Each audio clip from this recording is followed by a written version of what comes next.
Welcome to the live, step by step.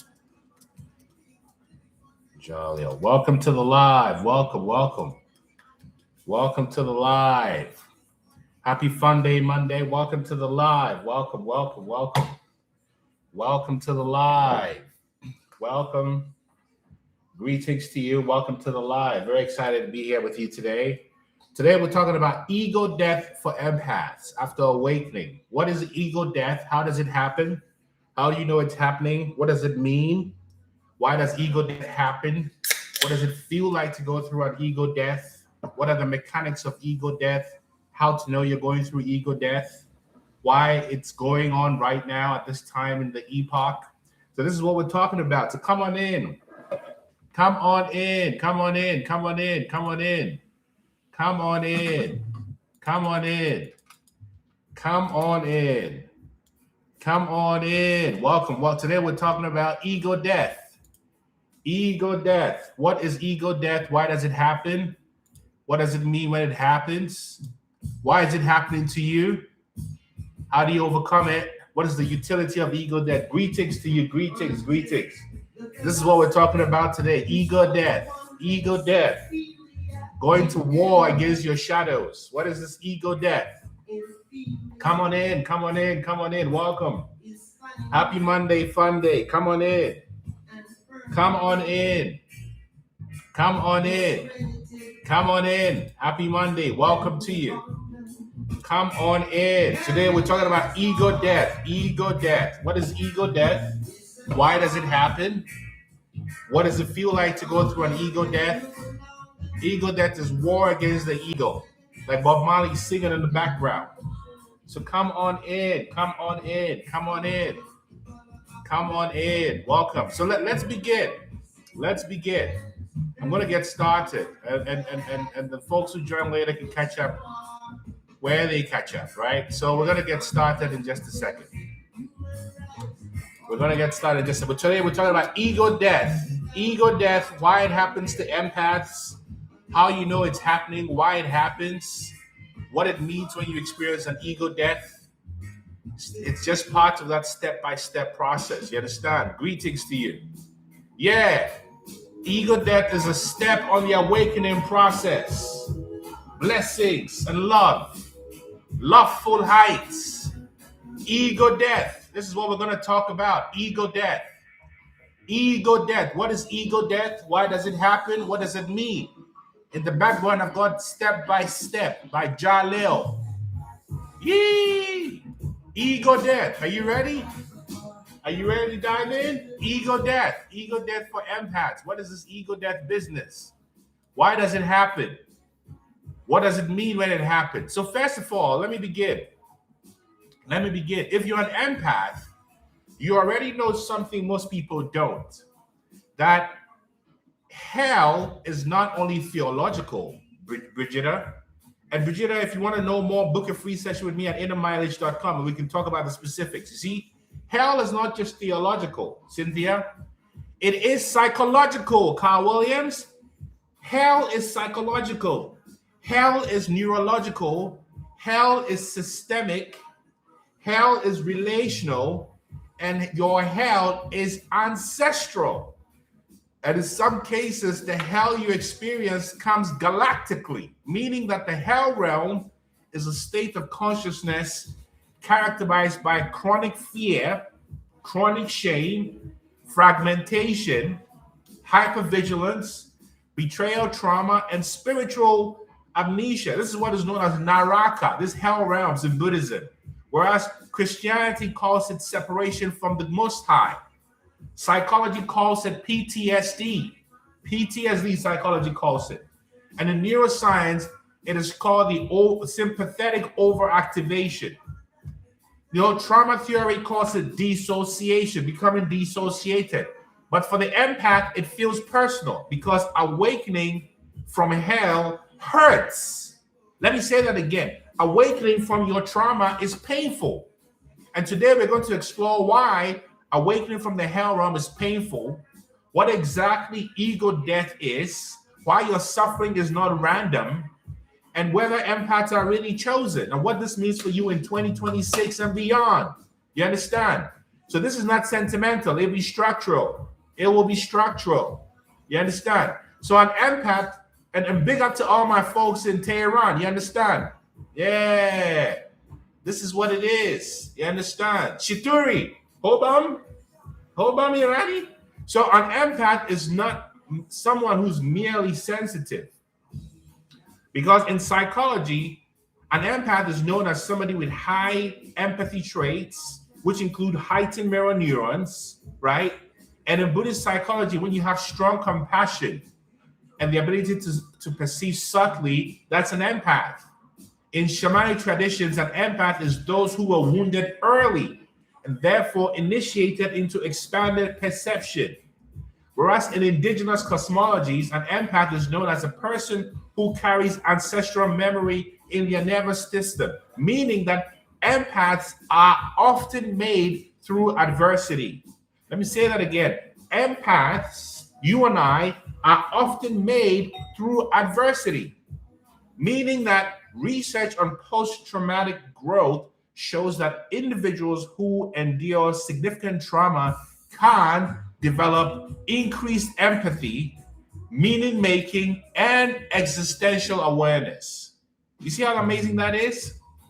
That's from post-traumatic growth research, and meaning that there is likely a temperamental predisposition, which is genetic, epigenetic, and neurobiological, combined with environmental intensification, meaning that you were sensitive and then the suffering you went through in your life sharpened it. And by the way, let me tell you more. You have to realize that, thank you, Big Mama, I received your kind words. You understand? The point here is you have to realize that an empath is someone, let me give you the details, who completed a journey. It doesn't matter who raised you, that your two parents couldn't. You are completing a journey that your four grandparents could not. You are completing a journey that the 8 grandparents before could not. You are completing a journey that the 16 great-great-grandparents before could not. Then the 32 before could not. Huh? Then the 64 before could not. Then the 128 before them could not. Then the 256 before them could not. Then the 512 before could not. That's 7 generations of people in your direct bloodline, almost 1,200 people who could not complete the journey that you are completing. They couldn't complete it because it's a dangerous journey. I choose myself every day. Choosing yourself every day is dangerous when you live in the matrix, when you live in the hell realm of compliance, of being an NPC. Come on, I choose myself. You know this already. You see? So let me tell you what it actually means to be an empath and chosen. And I'm going to approach this very soberly and gently. You see, the Hebrew Bible that many are familiar with, speaks of a chosen people. You know, in Christianity often speaks of the elect, the royal priesthood. You understand? Sufism in Islam speaks of the beloved, like Toni Morrison, the beloved. Hinduism speaks of souls with accumulated karmic and dharmic assignments. Karma and dharma, gray like the color. Buddhism speaks of bodhisattvas who return to liberate others. Many indigenous cosmologies, whether it's the Akan or the Ashanti or the Ewe or the Kemetic or the Yoruba or the Xhosa or the Zulu, speak of star lineage, or the Dogon, specifically in Benin, they speak of star lineages and cosmic ancestry. Jungian psychology speaks of archetypal individuation. And quantum physics suggests entanglement across systems beyond locality.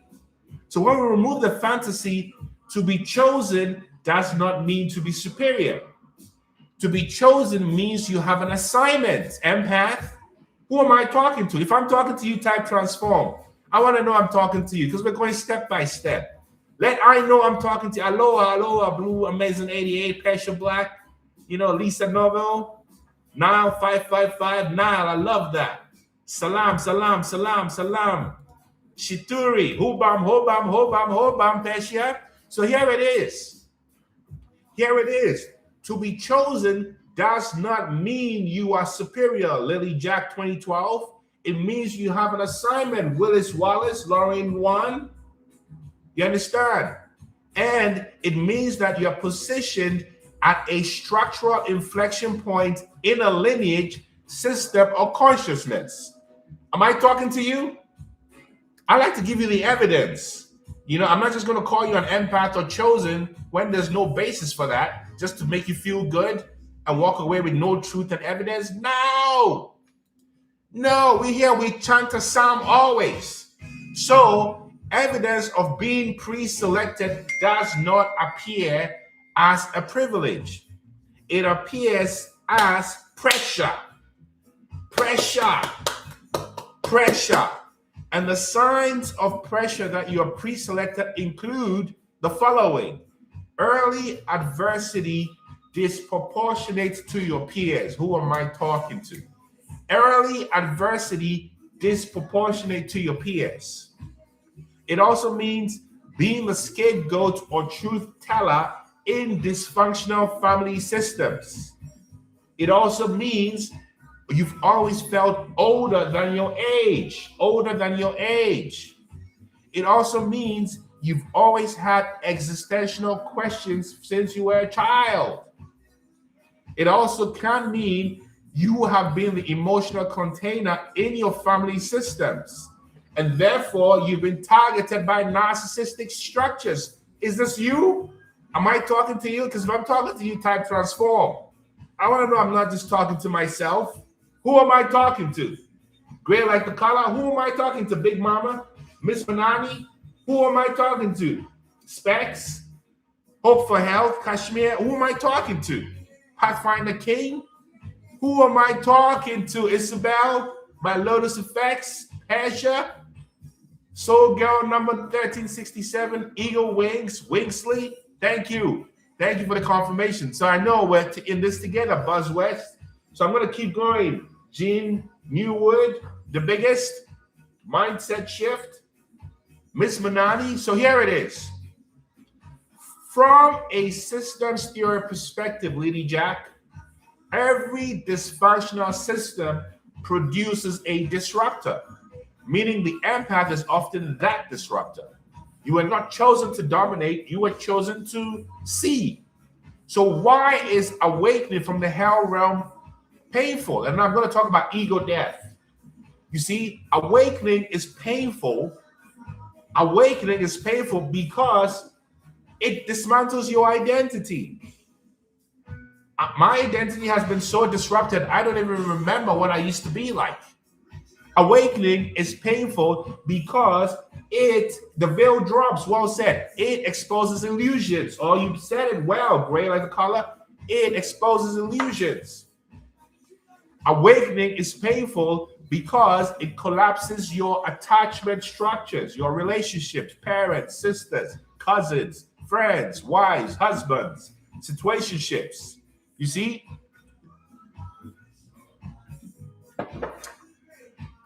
Awakening is painful because it destabilizes your nervous system temporarily. And awakening is painful because it forces grief and grieving. So in the Buddha Dharma, awakening requires what are known as the 3 marks of existence, meaning the realization that everything in life is impermanent, meaning that life causes suffering and there is no permanent self. And the reason why this is painful when you awaken is because the ego resists all 3. And Gray like the color, it's almost time to end your grieving. You're grieving. And if you want to talk specifically, book your free session with me at innermileage.com. People trying to pull you down Almir Listo is part of the awakening. It's just to see if you're stable in your new identity. So the ego resists all 3. And neuroscientifically, ego death correlates with decreased activity in what is known as the default mode network, which is the brain network responsible for self-referential thinking. Super gray like the color. So when your default mode network destabilizes through trauma, meditation, collapse, psychedelic states, and so forth, the sense of I begins to lose it. That I am this, I am that. And that feels like dying because psychologically it is. So what exactly is ego death? What exactly is ego death? Well, ego death is not the annihilation of your personality, although it feels like it. It can feel like it. Ego death is actually, in a mechanical sense, right? Ego death is when trauma cracks the narrative self. Ego death is when narcissistic abuse destabilizes attachment identity. You see, ego death happens because you experience betrayal or financial collapse or physical illness, or better yet, a spiritual death. And ego death happens when the mind can no longer maintain its previous coherence or incoherence. So when ego death happens, this is what you feel. You feel a dissolution of yourself. When ego death happens, you feel disoriented. When ego death happens, you feel lonely. When ego death happens, you feel empty. When ego death happens, you fear you're going insane. When ego death happens, you may experience the loss of motivation. Universe is calling. When you experience ego death, you feel grief without an object. That's what's happening to you, gray like the color. When you experience ego death, you experience derealization. And this is what Christian mystics call the dark night of the soul, or what Sufis call fana, ego dissolution, or what Buddhists call the insight into anatta, no permanent self. Or in occult traditions, you may think of it as the death of the false king.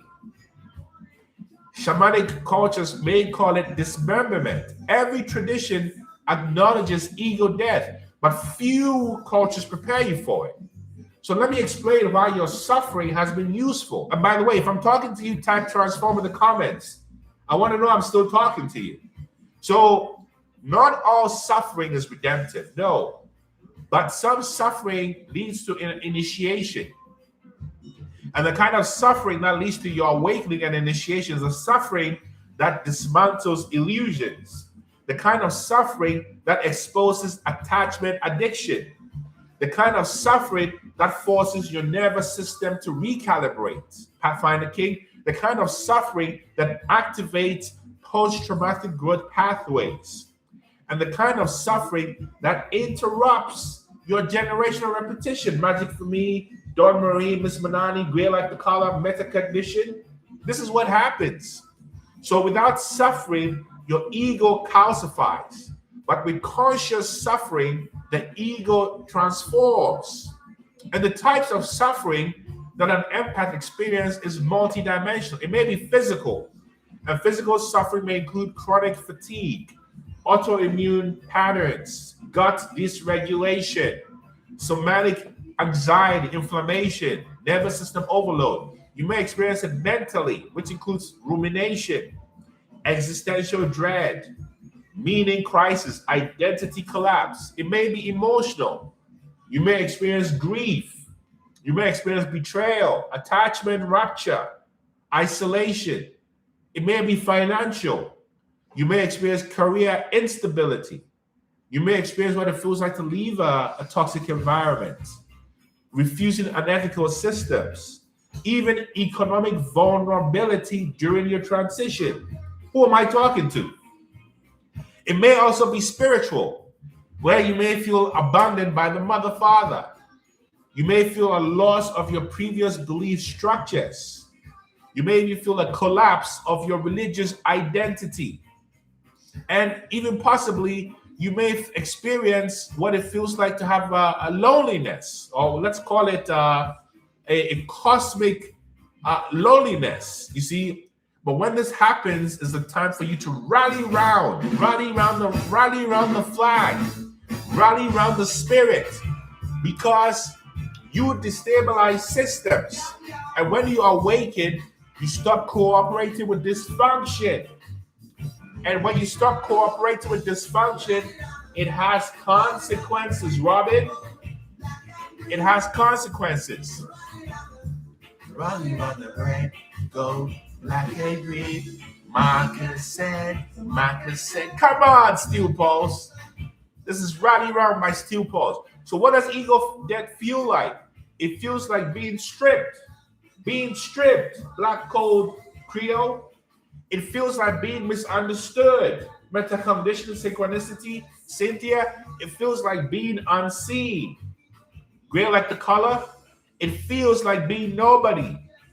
It feels like being empty. It feels like being suspended in nothing.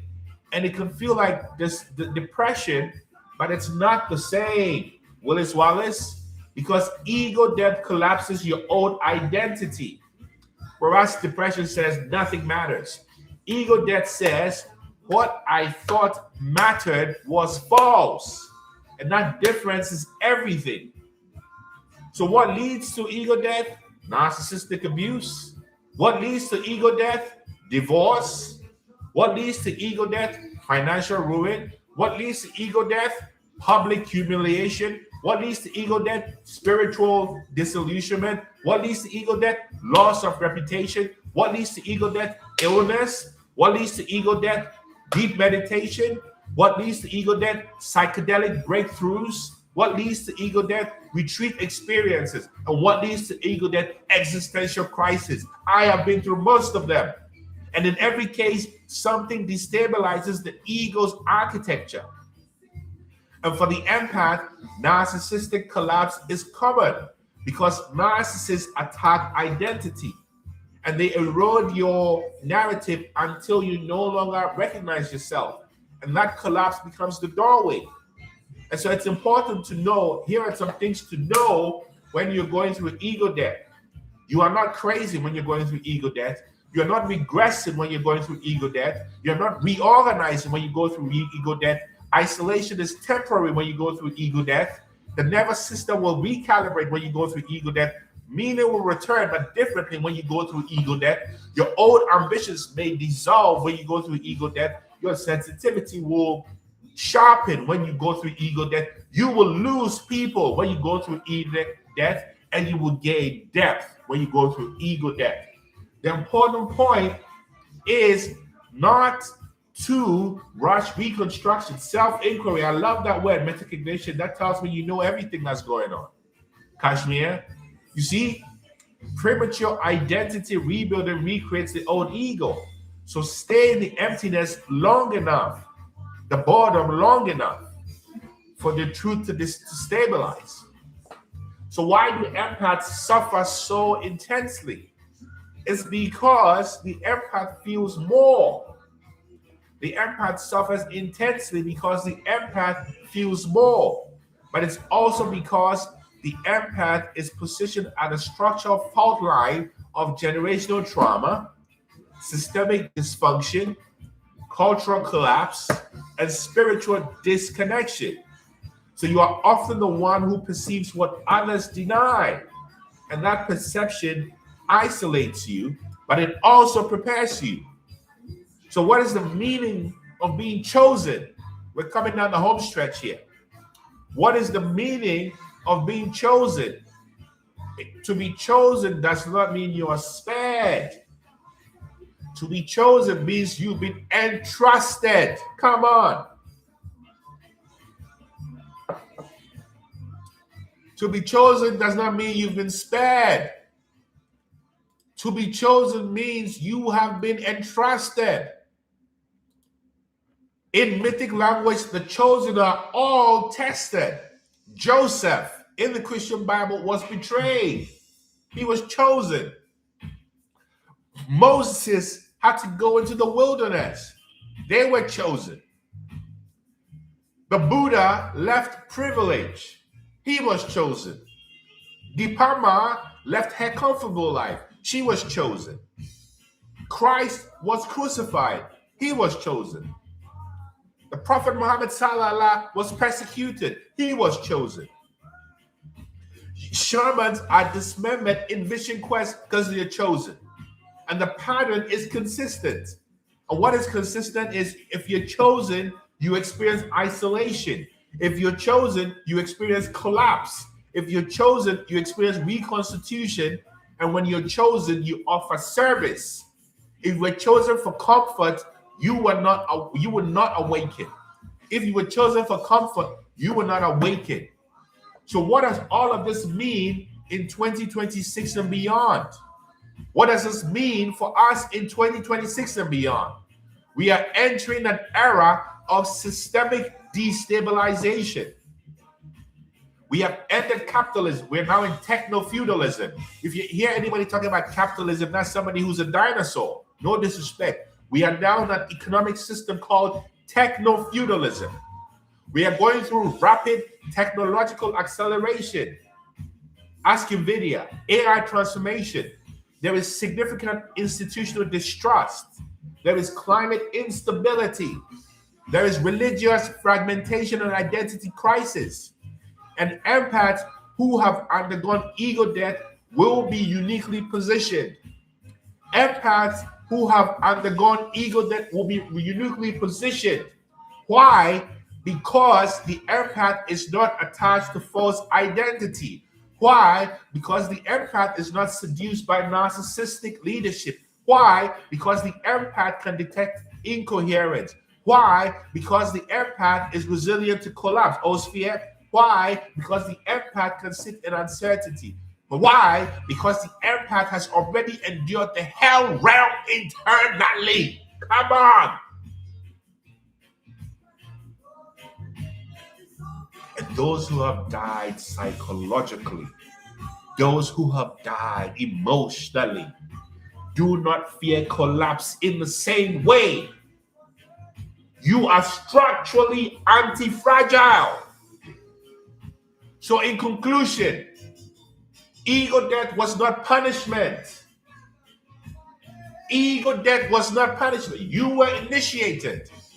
Hell was not your destination. Hell was your training ground. Ego death was not annihilation. It was purification, Pathfinder King.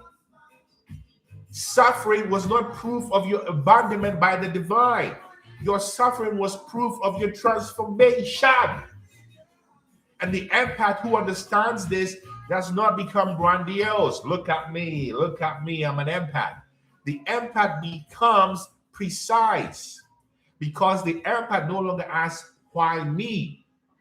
The empath begins to ask, what is required of me now?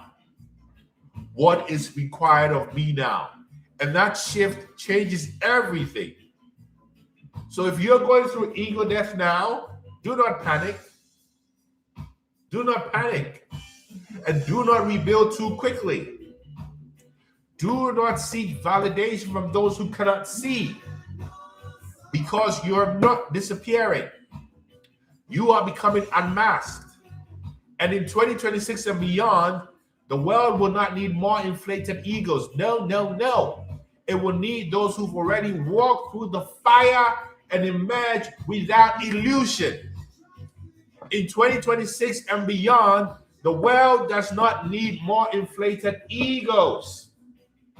It will need those who have already walked through fire and emerged without illusion. That is the difference between someone who talks about awakening and someone who has died and returned. Fire. Who am I talking to? And if I'm talking to you, type transform so I know I'm talking to you. This is why you went through ego death. This is why you went through ego death. That's why you went through ego death. Because these are the days we prayed for.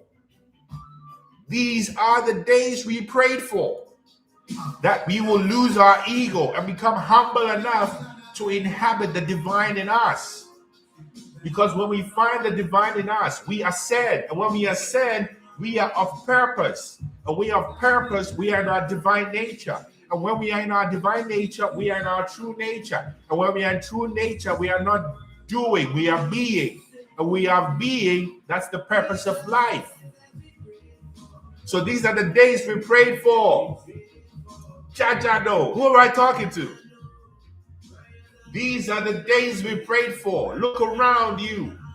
But more than looking around you, look inside you. Look inside yourself and ask the question, what do you want me to do today? What is my mission? Not why me. Not am I chosen. It's show me the way. Reveal it to me. Ask yourself to reveal yourself to yourself. That's Christ consciousness. Yeah, that's the Bodhisattva path. That's what it means to be chosen.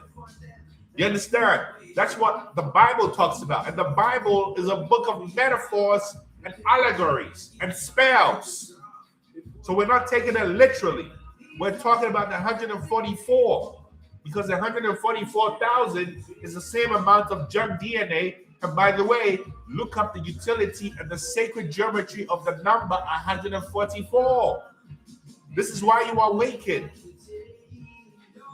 This is why you are awakened. And by the way, tonight, you're going to see that major strawberry moon, that blood moon, that major blood moon tonight, wherever you live in the world, you're going to see it tonight. And you better talk to that moon if you're like me, because I'm going to be talking to that moon. I'm going to be talking to that moon and say, hey, moon, wagwan. What it is, moon, because I'm the sun and the earth. I am the sun, earth, and the moon. Or the moon, earth, and the sun. You understand?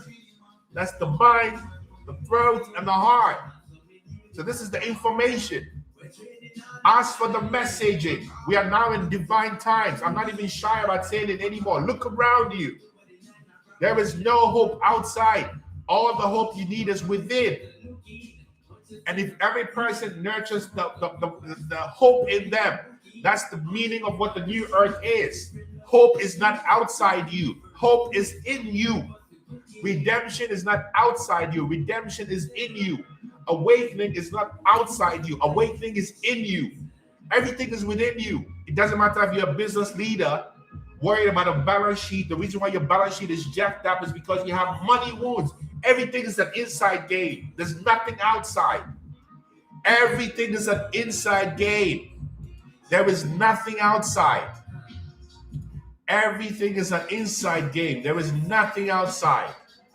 Everything is an inside game. Whether you know it consciously or and you don't know it unconsciously or subconsciously, it doesn't matter. The law is you are a creator and you are creating consciously or unconsciously. So if I am your spiritual overseer and I want to put you in spiritual slavery, all I have to do is control the way you think by yourself. Don't you see that sorcery? Come on, Rasai. This is what happens. You understand? These are the days we prayed for. These are the days we prayed for. These are the days we prayed for. This is revelation times. This is the Kali Yuga. This is the age of Aquarius. We're right in it. And the great poet from Washington, D.C., Gil Scott Heron, told you the revolution will not be televised because it's internal. There is no love outside. All the love you need is within. All the love you need is within. There is no savior outside. The savior you need is within. The savior, Jaja Rasai, come on. There is no savior outside. Right? No can do it. Because the savior you need is within. There is no savior outside. That's why you go through ego death. So you have the spiritual humility to realize that you are connected to creation. You understand? That's why you feel with love, including love for the devils who betrayed you. Because even the devil is a child of the Most High. Even Shaitan is a child of the Most High. This is the message. So ego death brings you to deeper love. Because when you are in love, you are connected to the truth of the divine. Know thyself. Know thyself. because the self is all you need. And it was written on all the temples in ancient Kemet. When you approach a temple, the highest religion is to know yourself. In ancient Egypt, the land of Kemet, the land of the black, Kem, black. Everything you need to know is within. That's why the whole world does what it does to break you from that connection, to sever you from the connection to yourself. Because yourself, you're already free, just like me. But the conditioning is so difficult, it takes a lifetime to overcome conditioning. That's why if you have children, you want to protect them from being conditioned negatively. And then you to metastasize and overcome, to overcome your conditioning is to become a child. And that's why we dance, so we are like children. Because we have to recover our innocence. And then in our innocence, there is wisdom. The kind of wisdom that will protect you from any narcissist. And believe me, the only protection you need from a narcissist is love. Because you know, narcissism cannot live and exist anywhere where love is. Narcissism and narcissistic abuse and narcissists cannot thrive anywhere there is love. So when you find love in yourself and love for yourself, finito. And that love with wisdom, that's the end of narcissism. That's how you overcome the world. And at Inner Mileage, our primary purpose is to help you overcome yourself so you are in non-resonance with things that are bad for you and only in resonance with things that are good for you. And we use the bad things as alchemists in the Negredo to get to the Rubedo. So we use negative things as the counterbalance to ascend. That's what we do. We transmute. You understand? And when you become skilled at transmuting, nothing is bad. Everything is good.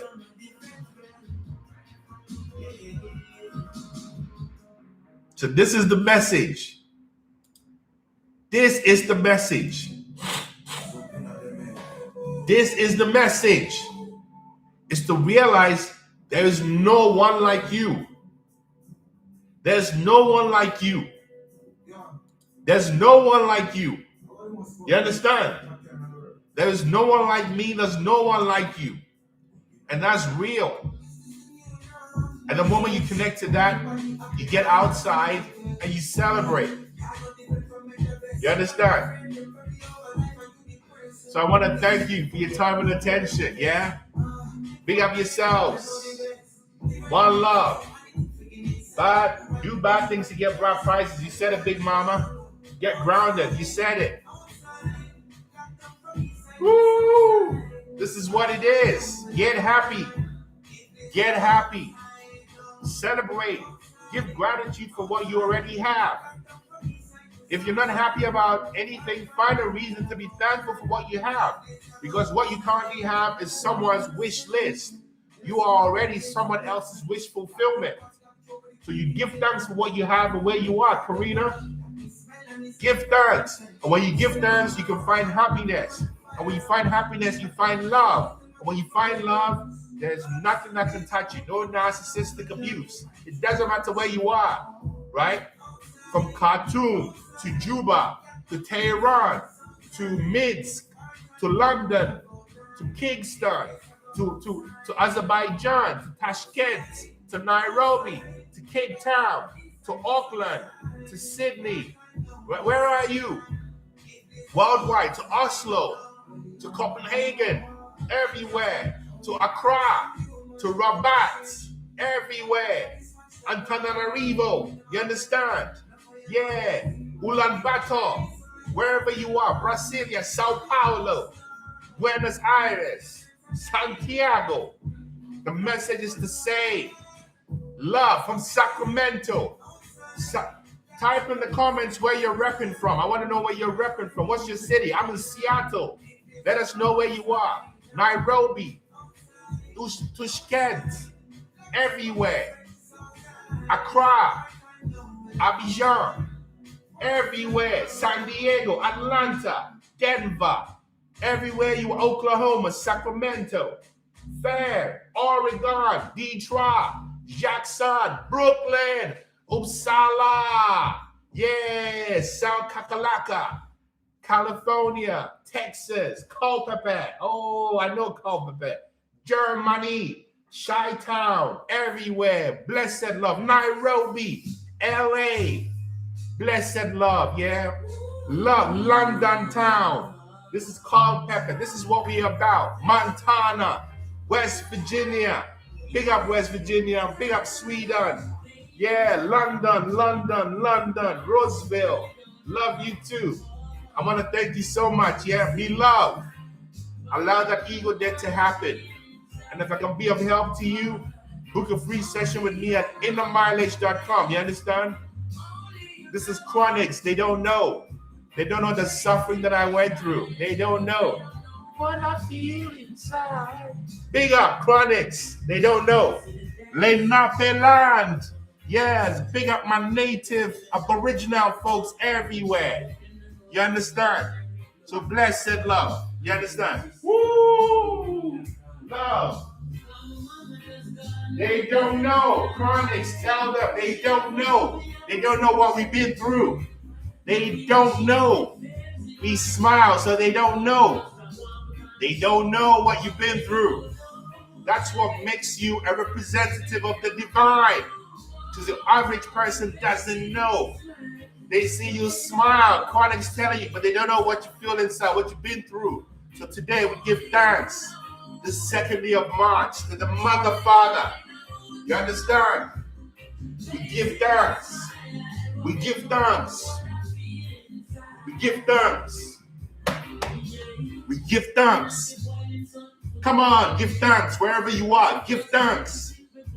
Give thanks wherever you are. Nurture gratitude in you.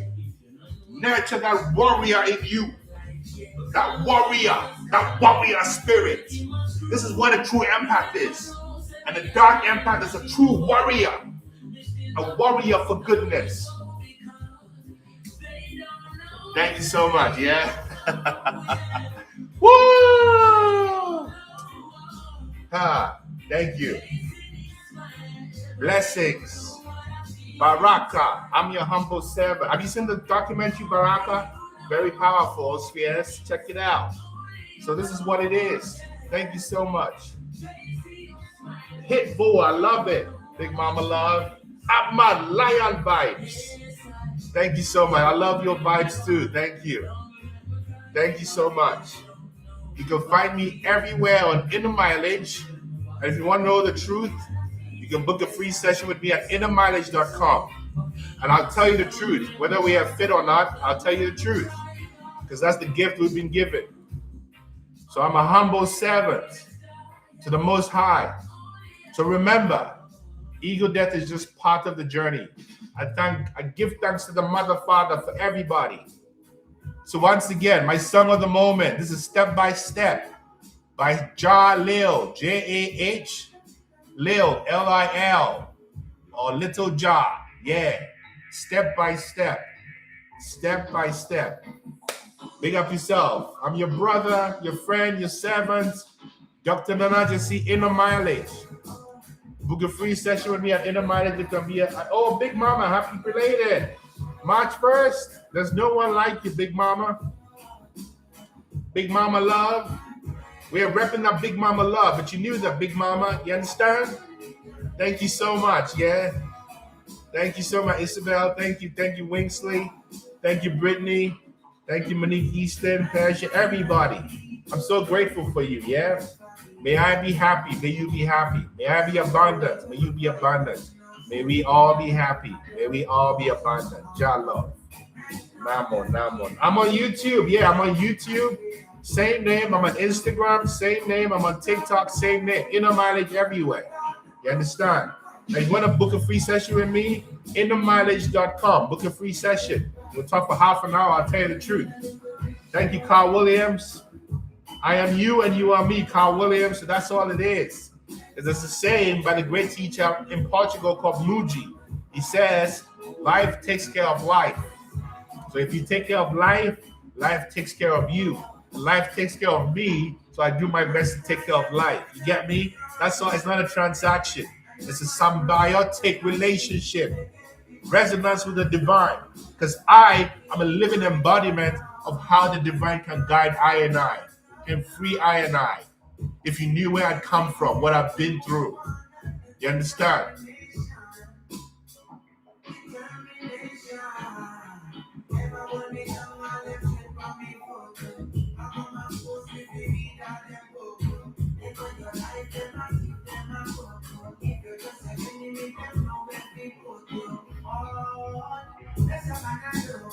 Yeah, Muji, Baba Muji, Mooji, Muji.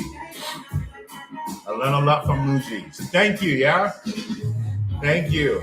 Monsahaja, Baba Muji, wherever you are. Muji, Baba Muji, Mujiji. My teacher, Twere Salah. They've changed my life.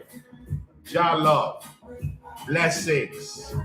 Blessings to the lineages I'm connected to the Rastafari, to the Bodhisattva lineage, to the Theravada lineage. Sasiya, give thanks. Blessed love. Blessed love. Blessed love. Thank you. Thank you so much.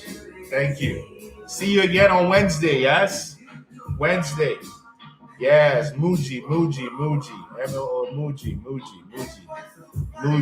Blessed love. Thank you so much. Thank you. They don't know, Wingsley. They don't know, Wingsley. But we take it step by step. You understand? Yeah, they don't know.